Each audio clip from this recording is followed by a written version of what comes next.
I'm Amy Butterworth. I'm Consultancy Director at Timewise. And for those of you who don't know us, Timewise is a social business with a mission to create healthy, equitable, and inclusive workplaces by widening access to good quality, flexible work. So we work with employers and policymakers to tackle barriers to change and to support them to design work differently. Today's webinar is part of a series where we're exploring the current state of flexible and secure employment in the UK. And we're looking at how employers can really step up to provide good jobs across everyday sectors of the economy, including retail, construction, health and care, and transport and logistics. And this is part of Timewise's Industry Voices programme, which is funded by the Aberdeen Financial Fairness Trust. Through the programme, we've been bringing together industry leaders, employers, and workers from across frontline sectors to work together to really understand how to improve access to good quality, flexible work for frontline workers.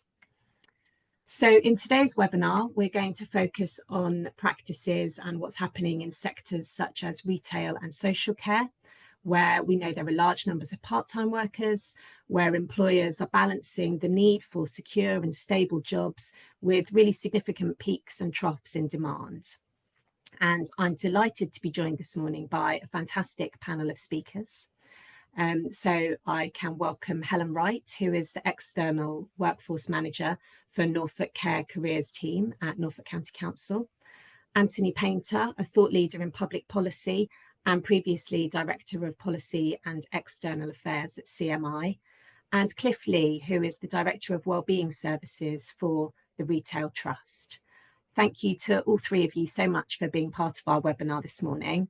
I'm going to start by just asking each of you to provide a short introduction to yourself and also your view on the importance and value of more secure and flexible work from where you sit. So, Anthony, if I come to you first. Morning. Thank you, Amy, and thank you to all of you for coming along this morning. Nowadays, as Amy said, I was Director of Policy at the Charter Management Institute, which obviously its work covers management across all sectors, public and private, retail, care, health, a lot. Nowadays, I advise various think tanks. I'm a policy consultant, and I run a blog called the Three Economies blog. And sorry to do a plug up front, but I encourage you all to have a look. There's lots of these sort of workforce issues as they relate to place and economy on there.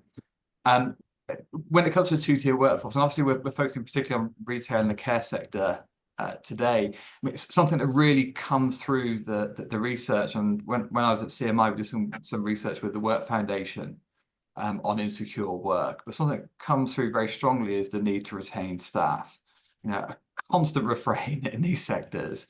It's not about recruitment so much, that's an issue, but it's about how you retain your best staff. And my sense of this is that you retain staff by developing a sense of mutual trust and respect and a sense of fairness. And that comes for me from three things, most particularly: voice, autonomy, and capability. And let me say what I mean very briefly about all three of those. By voice, I mean listening to your staff. What do they need to do their best work? You know, retailers like Timpson's are very good at asking, what can we do to help you to bring your best self to work, to do your best work at Timpson's? So having that sort of open conversation, so the individual employee feels that they have a sense of agency over what they need, and a lot want flexibility, by the way, and I'm sure we'll come on to that in this conversation. Then autonomy, and I don't mean by autonomy, I don't mean that there's no management or no structure or any of those sort of almost naive things, but most importantly, it's about sort of management autonomy, the ability to manage the workplace in a way that can meet the employees' needs around what they need to do their best work. And some of that might be about shift patterns, for example, but what we found in our work with the Work Foundation, despite the fact that managers wanted to give their workers more flexibility and predictability and security, they didn't have the autonomy to do that. So that's what I mean by autonomy. And then the third thing is capability. You need managers who are capable at managing people. These are people sectors, ultimately, both in terms of the customers, but in terms of the staff as well. They're very social sectors. They can be antisocial sectors as well, of course. But managers need the capability to understand how to manage systems, manage people in ways that are deliberate, conscious, and skillful. So that for me is my broad picture on this. It's about retention. That comes from trust, and that comes from voice, autonomy, and capability. Thank you, Anthony. And yeah, we'll definitely be picking up on some of those themes in the discussion this morning. Great to have you here. Helen, I'll come to you next, if I may. Thank you. Anthony, I've seen that your blog is in the chat, so I'll be checking that one out afterwards. So I'm Helen, I'm the External Workforce Manager for Norfolk Care Careers. We're part of Norfolk County Council that supports the external adult social care market to ensure that there's sufficient capacity and quality of workforce needed. There are a range of careers, from both those providing direct care workers to nurses, chefs, maintenance, marketing. And there's just so many settings in which care and support takes place, whether that's an individual's home, residential nursing homes in the community, day services. And I set that context because when we're talking about new ways of working or solutions to workforce problems, there is no one way, but that's exactly what's unique about flexible working. The solutions aren't delivered in a blueprint, but takes into account a range of needs and that context. We know that offering flexible working from the research can help us to compete with other sectors, bring in new ways of thinking, provide wider representation. I know, Anthony, you mentioned about levels of vacancies and that recruitment, but for adult social care, it is incredibly difficult at points. So we've had sustained high levels of vacancies, and they are slowly declining. I saw yesterday Norfolk at 7.2%, but it isn't enough, and we must do more. Skills for Care projecting that there's an increase of 29% additional workforce needed by 2040. And that doesn't include those who might leave the workforce. We've got nearly a third of the workforce that might consider retirement over the next decade. And again, flexible working can help to support both ends of the spectrum there. So we do need new ways of attracting a wider pool of candidates and, as you said, retaining the skills and knowledge that's already held in the workforce. For me, flexible working approaches, both formal and informal, can significantly benefit both employers and employees by obviously increasing job satisfaction, work-life balance, productivity, and helping to reduce those turnover figures. Again, we're at 22.8% in Norfolk in our sector. But it's more than that. It can really unlock those opportunities to meet the needs of those different workers and contribute to people's mental health, well-being, engagement. And we know that better engaged staff leads to better care, and that's what we're all about. It really can support that delivery of person-centered care because it's challenging the norms and opening up conversations to reimagine the possibilities of when, where, and how can be provided, rather than us just default into a setting of a standardized work pattern that's been recruited because it's always been done that way. We know we need to tackle things differently. We can't expect to do the same thing again and again. I know that's a common saying, and expect different results. In terms of flexible working, I'm not trying to say that it's a magic wand. We do need other factors, as referenced in the Skills for Care workforce strategy. We need that commitment in infrastructure, funding, and training, but it's definitely something that can provide a step change. Thank you. Thank you, Helen. I think you make a really important point that, you know, this programme of work is around frontline roles generally, but obviously within that, even within a single sector, there's so much variation. I'm conscious today we will have people who are working within adult social care, who are working in retail, who are working in a number of other organisations which have different frontline roles. And And we'll be talking a little bit about some of the specific challenges, but I would also encourage you to think about the transferability of some of what the panel are talking about today, because what we found through our work is that actually there are consistent common themes and practices that we can look at across the board as well as sectorally. Thank you, Helen. Great to have you. Last but not least, Cliff, I'll come to you. Thanks, Amy. Hi, everyone. I'm Cliff Lee. I'm Director of Wellbeing Services at the Retail Trust, and we've been supporting people across the retail industry since 1892. So we are actually the oldest sector-specific charity in the UK, something that we're really, really proud of. But as you can imagine, our sector, along with lots of others, has gone through significant change in those 190 odd years. And ultimately, within my role, I'm responsible for ensuring that the solutions that we provide, the wellbeing services that we provide, remain relevant to support individuals to ultimately maintain. Lots of individuals will see kind of services like ours very much as a kind of stick and plaster, just to kind of help people at the point of crisis. Actually, you know, when used properly, services can really support people to maintain good employment.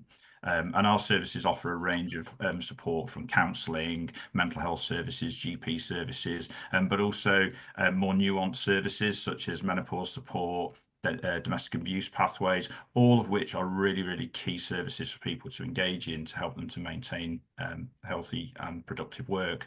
But ultimately, for us, it's by addressing kind of a diverse range of needs across the retail sector. You know, it's a sector that employs around 3 million people, so it is the largest single employer sector outside of public sector. So it's a huge number of people. You know, if you think about kind of conurbations, it's probably populations of Liverpool, Manchester and Leeds combined, and all of those different social demographics. So it's a really, really diverse sector. But it's only by supporting that range of needs that people have that we can really help to build a rewarding sector for people to work in. As Anthony said before, unfortunately, it's not the most social sector to work in, and you know, we're starting to see the impact of abuse and intolerance increase on colleagues in the sector. So there's lots of stuff going on that is impacting on people's view of the sector. But it's ultimately, or we feel it's part of our role to you know, kind of work our way through that and help people to flourish within a productive work environment. That being said, the retail sector is evolving rapidly and continues to evolve. The need for flexibility and secure work for colleagues obviously is critical, but at the same time, that is banging up against the industry having to adapt to changing customer behaviours. You know, the move away from kind of physical shops to online shopping, the impact of cost of living and cost pressures on businesses, along with those technological advancements as well. So there's a lot happening, and obviously that pace of change can have a huge impact on individuals that are immersed in that.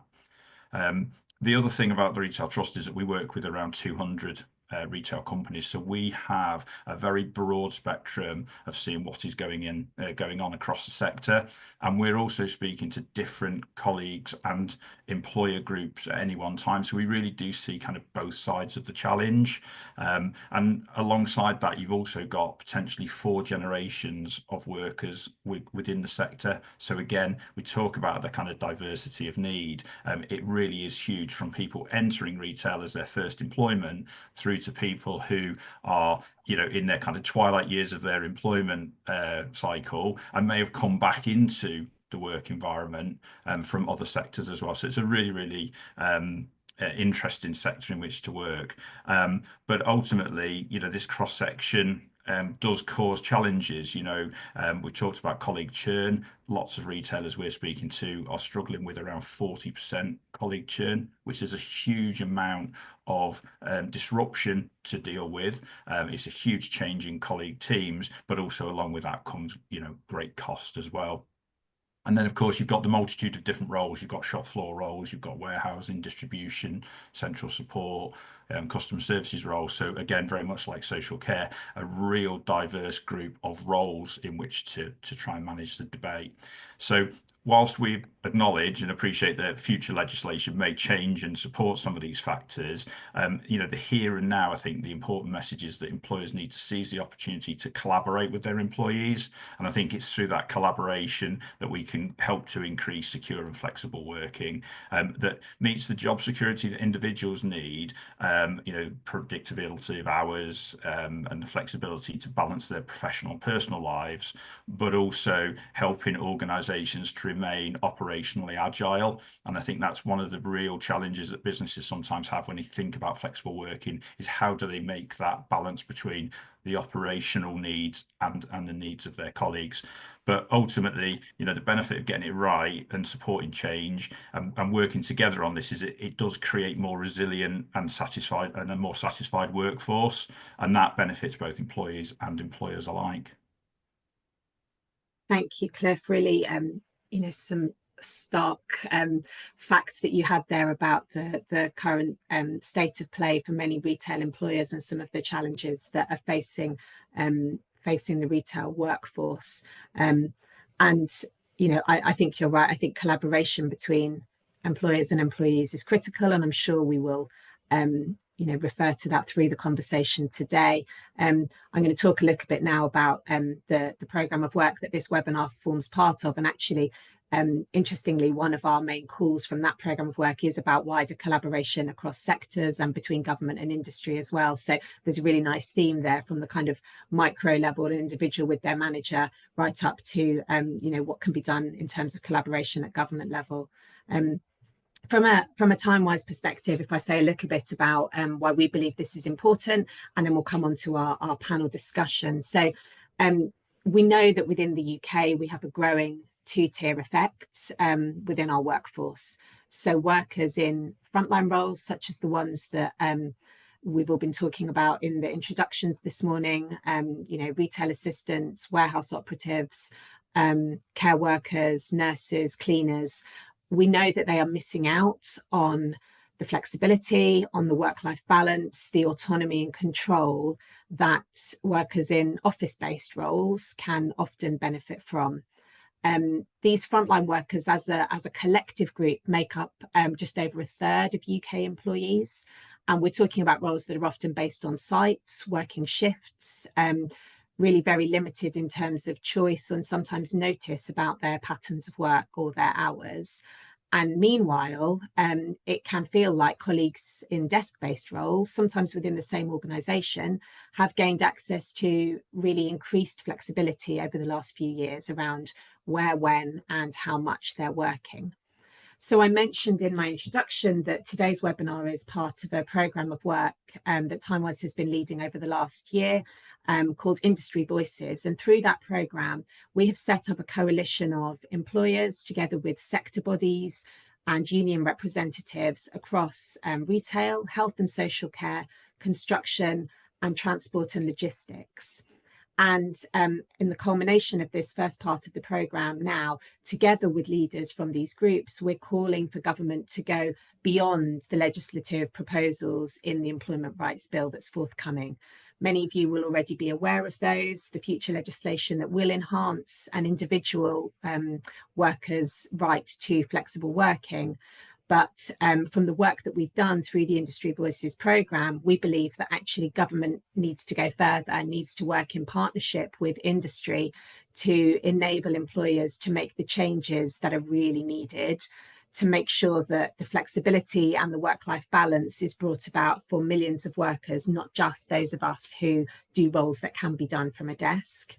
So we're publishing a report on Monday, which is containing recommendations for government and specifically for the Department for Business and Trade.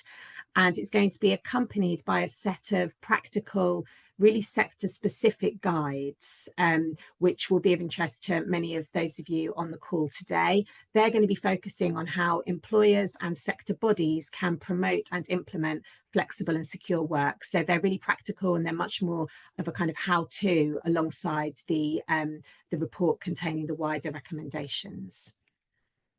All of that said, we've all talked this morning about why we think it's important. At Timewise, we recognise that the operational challenges are significant, and no more so than in the frontline sectors that we're talking about. We also recognise that it isn't one size fits all, and there is, significant variation between some of the operating constraints in different sectors. Today, we've chosen to focus on retail and social care together, and that's because within those sectors, they both have large numbers of part-time workers, so people working reduced hours each week, sometimes quite a small number of hours each week. And as I mentioned earlier, employers in those sectors are often tasked with balancing really significant peaks and troughs of demand that aren't always predictable. And to do that alongside the need for stable, secure work can be a challenge. As Cliff mentioned, in the UK, the retail sector employs around 3 million people. There's a further 1.5 million employed in adult social care. So these are both really significant sectors making up our workforce today. Through the work we've been doing at Timewise, through the Industry Voices programme, we know that there are good practices in the sector. So today we are going to showcase a little bit some of those, as well as explore what more needs to happen to bring about that wider change that I talked about. So we'll come to some panel questions now, and then there'll be a chance towards the end for anyone in the audience to ask any questions of our panel as well. So Anthony, if I can come to you first, the Employment Rights Bill that I mentioned aims to increase access to secure and flexible work for more workers. Both employers and workers have told us that changing the law alone won't significantly change practice on the ground. In your view, what do you think is needed to enable the UK to make these changes a reality, particularly for the sort of frontline industries and roles we're talking about? Thanks, Amy. And just say one of the perks of doing this is you get to read some of the material in advance, and I've read the case materials and the toolkits. They're really clear and thorough.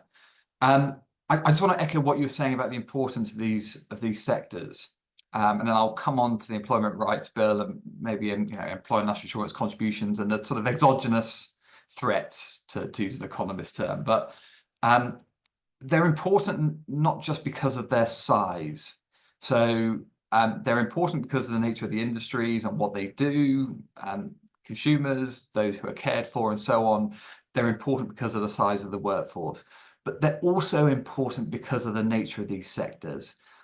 We talk about AI, and in fact, I did a piece yesterday on AI and its impact on the future of work. And we talk about sort of digital skills and life sciences and high-level scientific capability and all those sorts of things. But as technology sweeps across our economy, should it do so, these are two of the sectors that are going to provide the most resilient employment, actually. Because though it will change, and probably particularly in retail, we need sectors that can soak up large volumes of people to provide work, and hopefully good work. And these are two of the sectors that are going to perform that function. So from a perspective of future economy, standard of living, quality of life in places and so on, retail and the care sector are absolutely vitally important. Notwithstanding that, they do need to have a capability to adapt, and I think both Cliff and Helen touched on that point. And there are going to be a series of sort of shocks, and on mini and macro. Tech being one, policy being another, and the Employment Rights Bill. I think for the best employers, they'll barely even notice it's in place. There'll be some additional compliance to do. For the worst employers, they might notice quite quickly that it's in place, because there'll suddenly be in employment tribunals and the like. Things like the increase in employer national insurance contributions. There's an argument about that, but it's happening. So the question is, how do you adapt in these circumstances? And there's two ways that you can do it. There's a right way and a wrong way. The wrong way is just to try and manage down, costs, to actually engage in a sort of compliance approach. And I think this is what, you know, those employers that you've heard from, Amy, were referring to when they said that the legislation is only the beginning, not the end of what's required. Because if you operate in a sort of compliance way, and you manage down the costs and so on, all you're doing is you're doubling down on a way of having a relationship with your workforce that is going to be potentially quite fractious. And actually, when you have a compliance culture as well, you're not going to get the best out of your staff, you're not going to get the best care, you're not going to get the best support for customers, and so on and so forth. And that in itself hampers your ability to adapt to changes.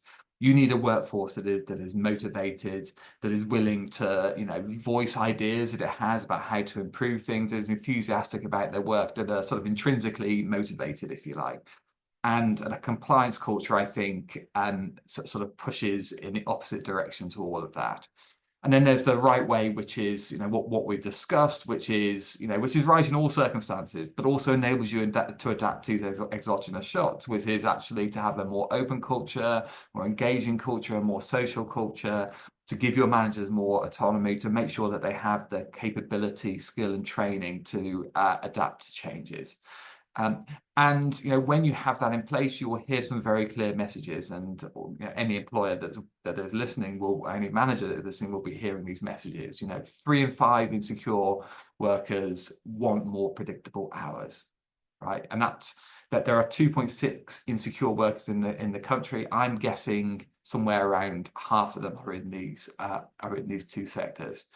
46% of managers say that the hours they set are determined by others. They don't have the autonomy to set hours. But 3/4 of them said they would like to give more flexibility. And flexibility works differently on the shop floor, in a care home, to how it may work in an office environment. It is more about predictability, enabling people choice over their working hours, enabling to have visibility about their working patterns going forward, and potentially offering them opportunity to develop themselves and progress their careers as they go. 34% of insecure workers have had their shifts cancelled within 24 hours. So all these things, you know, regardless of what the exogenous shocks, if you're managing in a way that leans into these challenges, that listens, that is flexible, that adopts innovative approaches, they are the things that are going to enable you to travel through these exogenous shocks as they come. Yeah.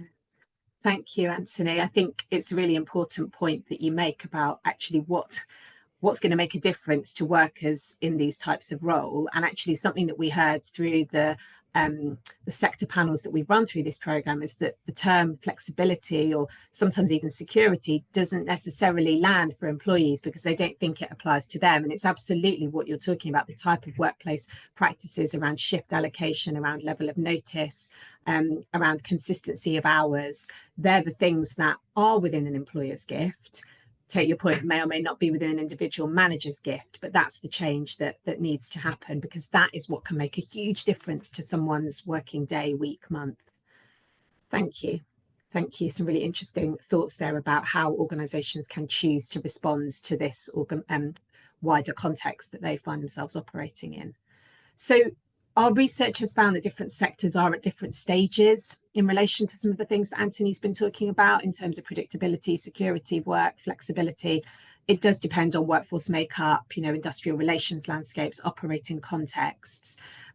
If we come and look at social care specifically now, this is a sector that's a real focus for the new government, very distributed sector, a significant proportion of staff on 0 hours contracts compared to some other sectors.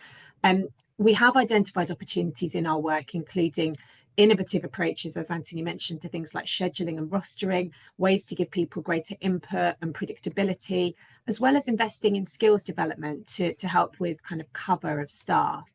But Helen, this is your area of expertise. This is what you're supporting providers with day in, day out. So tell us a bit about the particular barriers to enabling more flexible, secure roles within social care, and maybe an example of a good practice provider and what they're doing to overcome these.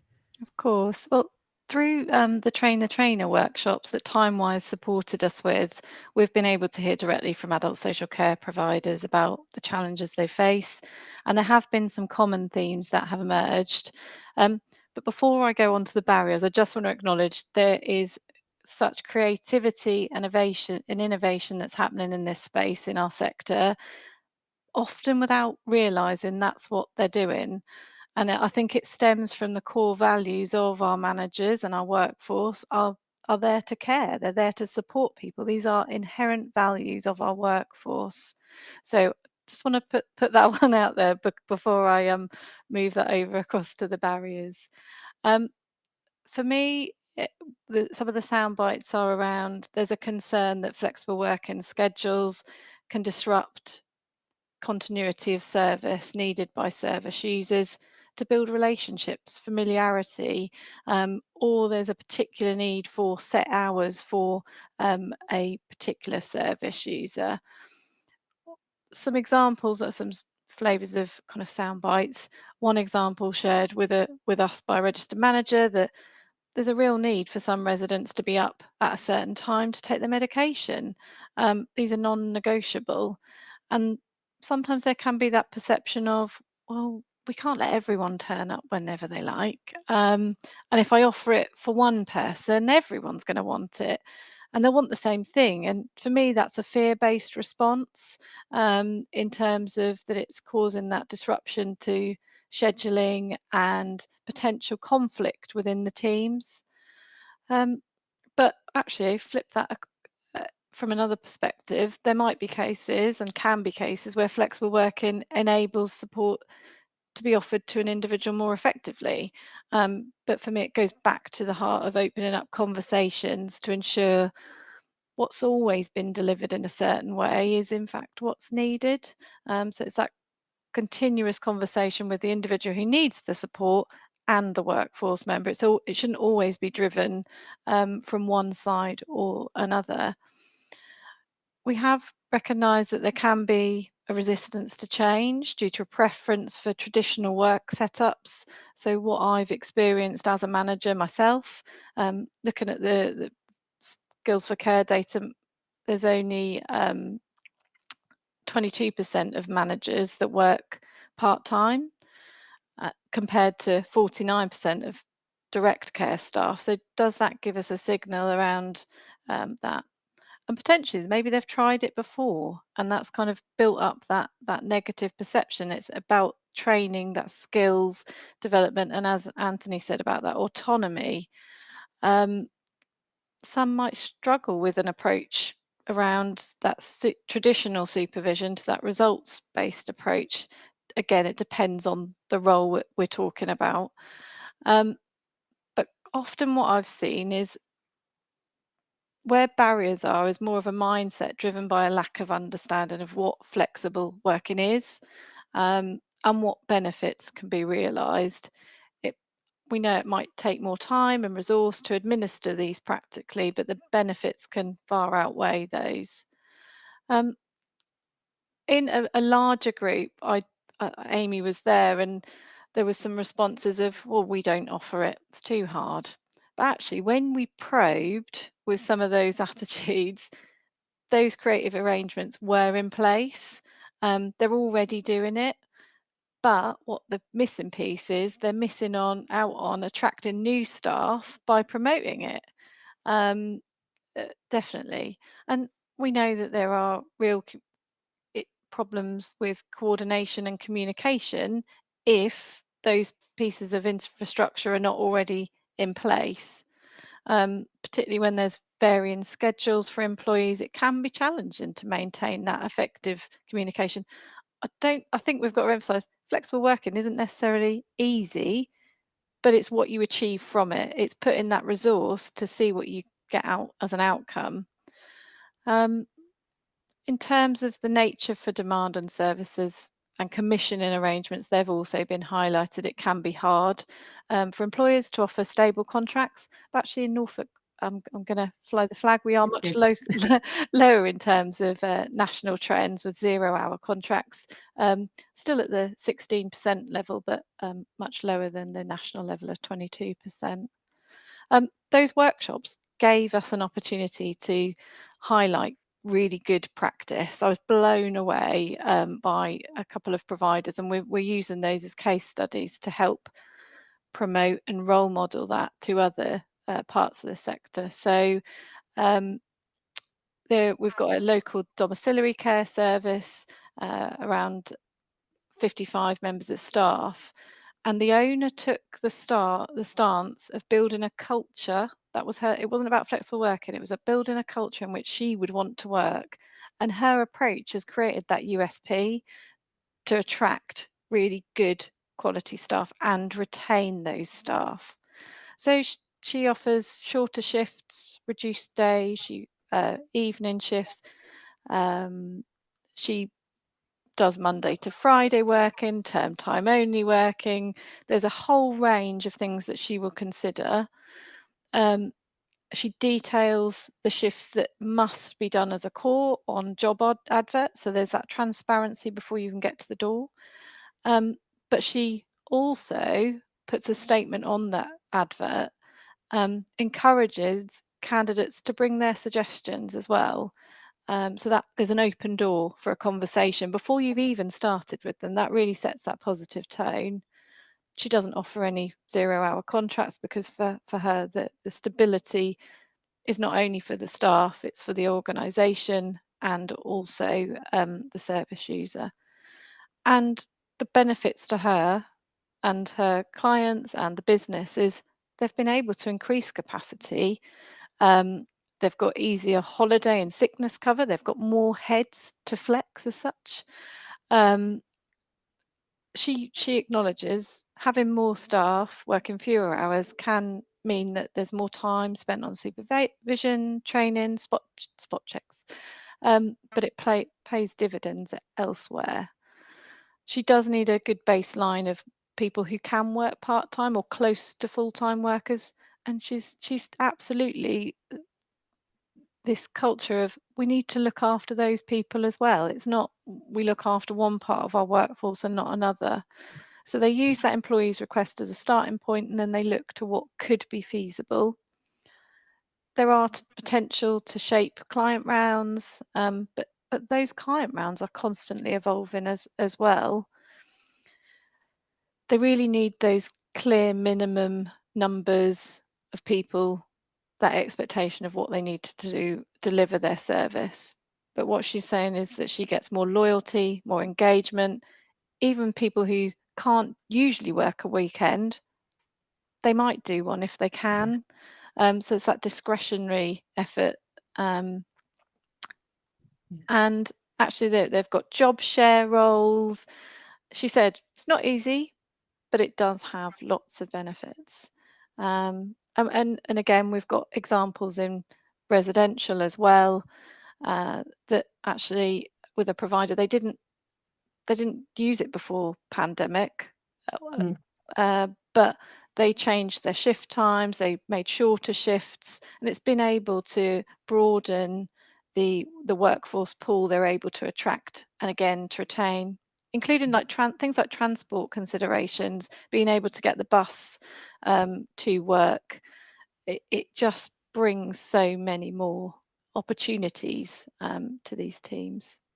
Thank you, Helen. And I'm really struck by your point that actually for where you do have examples of organisations kind of doing it under the radar almost, they're not getting the full benefit of it from an organisational perspective because they're not advertising in the way that you've just described. You know, actually, maybe it doesn't feel completely transparent to all the staff about what is and isn't possible. So, yeah, real benefits that you're articulating there of sort of harnessing this as part of your approach. And I'm struck with, you know, as Anthony said, it's kind of part of the core values within the sector. And actually, if you can harness that and make this your way of working, it's really reaping rewards. Thank you so much for sharing those examples about practices in Norfolk. And yeah, I glad you got a shout out for your fewer 0 hours contracts in Norfolk than elsewhere in the UK. Very stable workforce there in adult social care. Let me come to Cliff. So Cliff, obviously at the Retail Trust, you work closely with retailers with that particular focus you described on workforce wellbeing. As you said, it's a sector going through significant change in terms of service demand, delivery models, challenges attracting and retaining staff. Can you tell us a bit about how having flexible and secure work impacts health and wellbeing for retail employees, and you know, anything around some good employer practice that you're aware of and what it's achieving? Yeah, of course. I mean, ultimately, it's probably no surprise that flexible work that supports colleagues is good for their well-being. And I think that should be a kind of a starter for 10, really. Ultimately, the benefits of providing people with the ability to manage both their home and their professional kind of demands can be huge. If we think about retail, it has specific pinch points. If we think about Christmas we've just come out of now, well, actually that is a time of year when in retail where it is all hands to the pump, and everybody is expected to kind of chip in to make sure that is, we describe it as the golden quarter within retail, because it's the time when most businesses make the most profit that they can reinvest the rest of the year. But that comes at a huge challenge for colleagues who are also trying to navigate that festive period and have all of the things that they want to do around that time of year. We also see pinch points in the summer months. Again, retail does employ a lot of female workers, and because of cultural norms, women tend to sort of shoulder the burden of childcare arrangements, and so summer holidays, female workers are having a lot of cases to balance work and childcare, and again that can be hugely challenging. So I think it's no surprise that there is a direct link between well-being and flexibility, but there's lots of things that both colleagues and employers can do to work together to try and mitigate some of these impacts. But I think it's really important to acknowledge that it does have an impact on people's stress levels. It does have an impact on their overall mental health. Obviously by improving flexibility can improve physical health as well. It can allow people time to visit their GP when they need to engage in medical interventions when it's required to actually maintain a healthy lifestyle. And actually ultimately that potentially has benefits for the employer with reduced time off and reduced absence due to sickness, things like that. So certainly lots of benefits. And of course, along with all of these things, if people are in work, they are focused on work, then they are likely to be more productive. We know the impact of presenteeism on the UK economy, and ultimately, engaging people in good work is certainly beneficial for both sides. But ultimately, more importantly than just the well-being side of things, it actually helps to create a more positive workplace culture, and it breaks down those barriers between a kind of them and us, where it's employee versus employer. And unfortunately, all too often, there is kind of seen as that kind of great divide. But I think both Amy, I think Helen and Anthony both mentioned that actually autonomy is the real key to this. Actually, some of the best ideas will come from frontline workers, and they will actually, given the opportunity, be able to share some really, really great ideas of how it can work. But from an employer's perspective, of course, there is a different set of benefits, and one of the big ones that we see in retail is this ability to attract talent. I talked before about the huge churn in labour turnover, but actually generally retailers don't necessarily have a challenge recruiting people. There are lots of people who want to come into the sector. It is a really dynamic sector, and it's a really creative sector as well. So certainly there's no problem getting people into it, but it certainly is a case of keeping those individuals. And so therefore, by having good working practices can help to retain those people, and ultimately help to manage those people through the business, and actually enhance their careers and develop their careers, rather than necessarily it just being seen as a job to see somebody through university, or to provide a little bit of additional household income. And ultimately, getting it right can also mean that you can improve the diversity of your workforce as well. I talked before about this kind of multi-generational challenge that retail has, but actually having older workers working with younger workers can be a massive kind of a massive benefit for younger workers because it's that mentoring role, and all of those life skills that come through age can be passed down. But likewise, also younger workers can support older workers in engaging in new technology and those sorts of advancements as well, which for some older workers might mean that actually they check out of the work environment and decide that actually it's not for them because it feels that they don't necessarily have those digital skills. So a whole range of things, but ultimately, it is about fostering that positive, productive work environment, improving people's overall well-being, that then obviously is kind of a virtuous circle back into the employer. But where we've seen it work really well, and I was speaking to a retailer just last week, the way that they've approached it is they've just gone through a huge radical transformation where they've decentralized their HR functions, and ultimately they passed all of that responsibility down to store managers and line managers. Now, initially, the first thing they identified was, and I think Anthony, you mentioned it, was these individuals needed training because they might be great retailers, but they weren't necessarily great line managers and didn't have some of those kind of softer people skills. So first thing they did was train their managers to effectively engage and have those discussions with colleagues. But then what they did, they opened up communication to frontline colleagues and said, right, actually, what works for you? They then developed an advanced shift planning approach where actually they gave greater notice of shifts that people would be required to work, and they also allowed people to arrange shift swaps amongst the team. And again, that kind of democratization of decision making, albeit with control, meant that actually managers weren't getting involved in kind of the day-to-day stuff as much, and it was actually the colleagues that were able to kind of manage it. And actually by adopting this approach, what the retailer in question found was that actually colleagues were more engaged and tended to share more about what flexibility meant to them. It didn't result in the concern that I know Helen mentioned, where they assumed that everybody would suddenly start asking for flexibility. And actually, the benefits that it did have was by condensing people's working shifts, so they did longer hours over less days. It helped reduce their cost of travel into work, which ultimately helped them with the cost of living crisis that kind of everybody's been immersed in. But what it also did was it reduced the number of short-term annual leave and absence requests. And it also reduced the number of requests for short notice parental leave as well. So again, all of these things kind of fed into the workforce being much better able to kind of plan their kind of work and kind of home life together. So lots of really good benefits across. But I think one of the best things that we're starting to see is that employers are starting to share best practice. And I think moving away from that fear of, by sharing, we're going to lose our people to the competitors. I think, changing that narrative is really important. I think events like this are really good at kind of sharing what can be done if you just communicate. And I think, there's no better kind of motivator for colleagues to drive culture change in their business other than being heard. So I think, that communication really is key.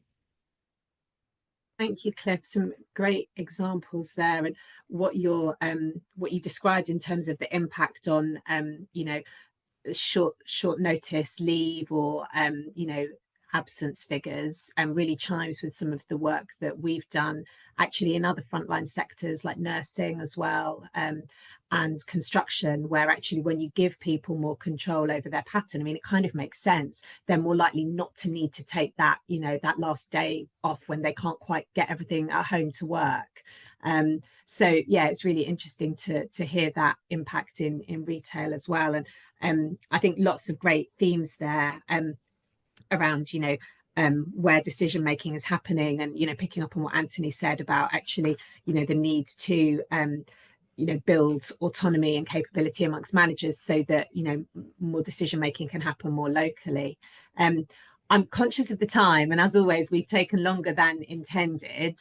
I did want to, before we close, just pick up on this point about managers and how we can support managers to do this. And actually there's 2 questions in the Q&A that both kind of link to this actually. So Jenny's asking around how to have those conversations. So, you know, it's all well and good getting ideas from managers and from employees, but actually what about actually having those conversations? And if you're worrying that you can't always meet what the employee needs.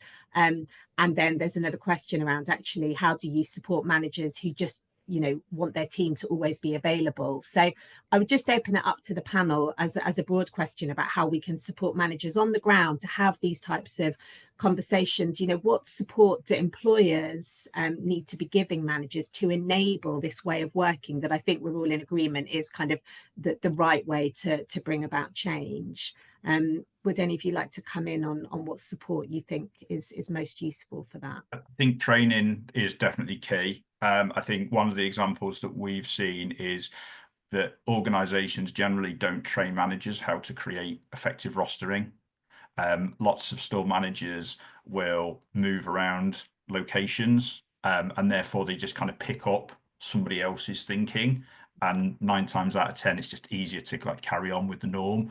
So I think challenging that is really key. I think that's probably one of the key things. Train managers to be able to roster and give them the technology to do it, and then make sure that there is a framework through policy or guidance that helps them to make those decisions. I think that's key. And I'd add to that, making that link really explicit, that rostering has the effect you've all been talking about.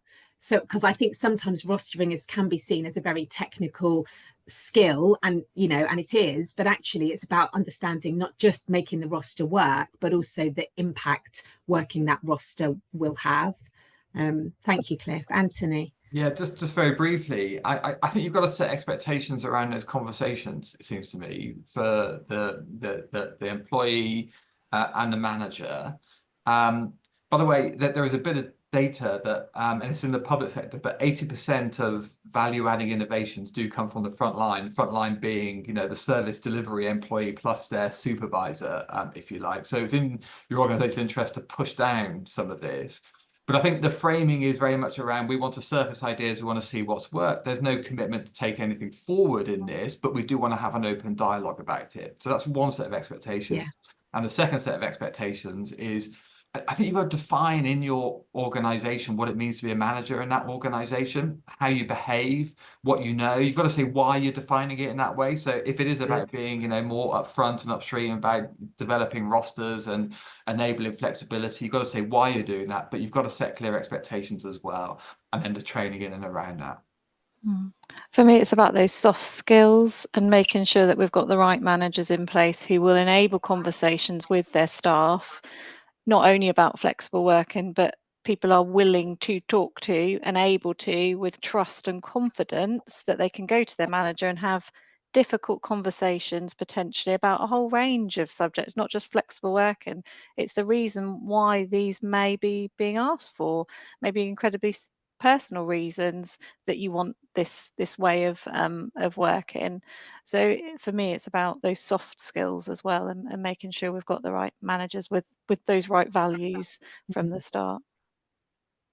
Thank you all. I think, yeah, real insight there into what's going to make the difference, because we know that actually it is that conversation, that relationship within your manager, within your team culture, that really can make this sort of more innovative way of working fly or fail. Thank you all. We are coming to the end of the time that we have. There is another question in the chat that's asking about how we can signpost managers who are skeptical. So, you know, how can we signpost people to the benefits of flexible working? I would say this, but the TimeWise website is a good place to start. Some colleagues will put links in the chat. And actually, if you're really looking for a business case, there is data, there is a kind of fact sheet produced by the CIPD that also is a really good resource that might be helpful, which we can provide the link to. I think we've heard a lot around the importance of quality conversations, regular conversations. Many of you have talked about role modeling and setting up clear expectations, which I think is really important. Clearly, this requires investment. So it is investing in the training that you've mentioned. It is investing in a way of working that will enable this. And I would encourage all of you on the call to think about, what can you do within your roles to make some of this change a reality for the people whose roles you influence, because I think that actually we know that on the ground that is what is going to start a ripple effect of change. As I said, we are publishing on Monday the detailed reports in relation to our Industry Voices programme, as well as the detailed sector guides. You'll be sent a link to those because you signed up for today's webinar. So look out for those, and I hope that you'll find them useful for your own organisational practice. We'd love to hear what you think when you read them. And huge thanks to all of our speakers today, not only for today, but also for your contribution through the Industry Voices programme. And being part of those sector panels and contributing to those guides and reports that I mentioned. And thanks again to our funder, Aberdeen Financial Fairness Trust, who've made the programme of work possible. As we close, I hope that everyone can take a few minutes now to just reflect on what you've heard and think about that action that you can take, as I mentioned. You will be diverted to a short survey to complete upon closing this Zoom meeting. It's only going to take you a minute or two maximum. It's really valuable for Timewise as a social business to be able to track the impact of our events and also plan for future ones. And also just to say that we hope many of you will join us for the final webinar in this series. So you can see on the screen now a QR code that you can sign up using if you haven't already done. It's taking place on the 5th of February. And we're exploring practices in construction, transport and health, so within the NHS. 3 other really important sectors that we've been focusing on through this programme of work. Many thanks to you all for joining. Thanks again to our amazing panel, and hope that you all enjoy the rest of your day.